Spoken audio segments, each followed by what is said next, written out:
Tehran ஈரானுக்கு எதிராக America மற்றும் இஸ்ரேல் இணைந்து கடந்த பிப்ரவரி 28ஆம் தேதி வான்வழியே கடுமையாக தாக்குதல் நடத்தியது.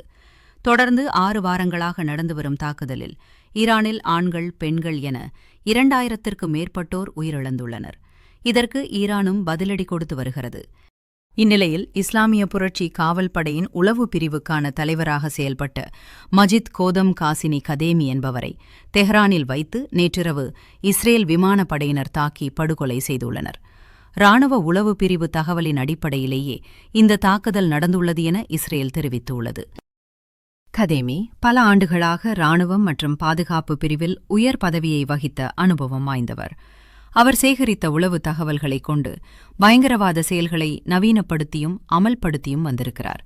உலகம் முழுவதும் இஸ்ரேல் மற்றும் யூதர்களுக்கு எதிரான பயங்கரவாத செயல்களை கதேமி ஊக்குவித்து வந்துள்ளார் என்று இஸ்ரேல் குற்றச்சாட்டாக கூறியுள்ளது.